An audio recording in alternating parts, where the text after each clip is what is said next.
In the NBA, sometimes the best solutions are kind of hiding in plain sight. Today, we're going to dive into a pretty clever mock trade from Heavy Sports that could solve some major problems for two teams that are really heading in opposite directions. Let's get into it. So you've got the Los Angeles Lakers. With superstars LeBron James and Anthony Davis, they're looking like serious title contenders again. But even with their hot start, there's this secret weakness, something lurking just under the surface, and it could totally derail their championship dreams. And here it is. This is the problem. Despite all that star power, the Lakers are ranked a shocking 27th in the entire league in rebounding. I mean, that's a huge red flag, right? This is something they absolutely have to fix if they want to go all the way.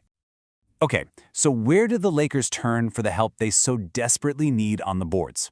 Well, the answer might just come from a pretty unlikely partner over in the Eastern Conference, the Orlando Magic.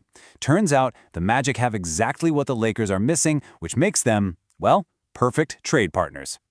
And this is where it gets really interesting. You've got the Lakers winning games despite their terrible rebounding, while the Magic have a top 10 defense, but they just can't score. It's a classic case of two teams with completely opposite problems, and that, right there, is where a trade opportunity is born. Yeah, this really lays it all out, doesn't it? The Lakers have the high-powered offense and the wins to show for it, but they're just getting killed on the boards. Meanwhile, the Magic are defensive juggernaut, but their offense is, well, it's struggling, to put it nicely. You can already see how these two could help each other, right? All right, so what's the actual fix here? This proposed trade isn't just about shuffling players around, no.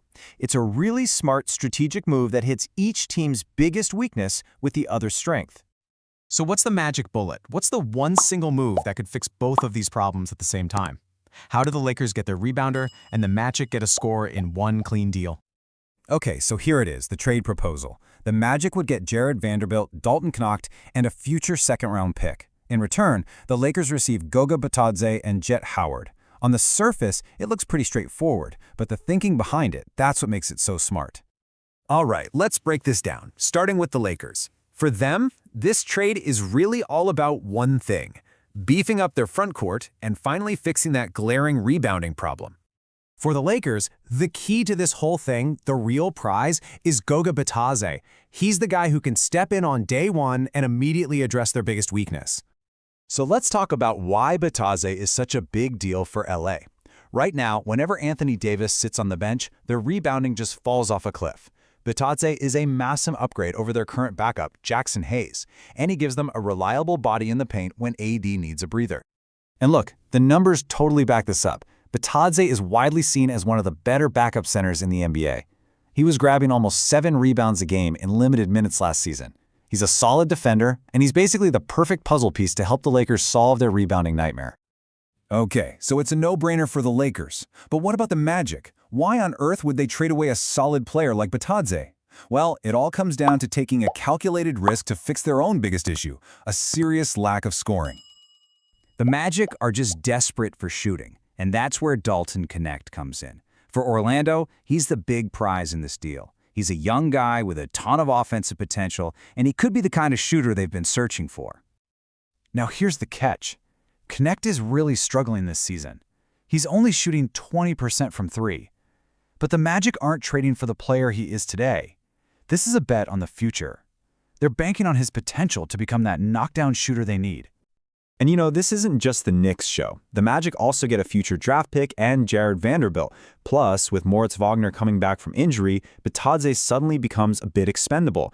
This trade lets them go after their biggest need while also clearing up a logjam in their rotation. It just makes a ton of sense. So when you put it all together, what's the final verdict? This is one of those rare trades where you can honestly say both teams walk away as winners.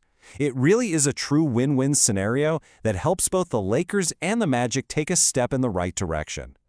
And this really sums it up perfectly. Jonah Kubasek from Heavy Sports put it simply: the Magic need offense and the Lakers need rebounding. A feasible trade is easy to come up with.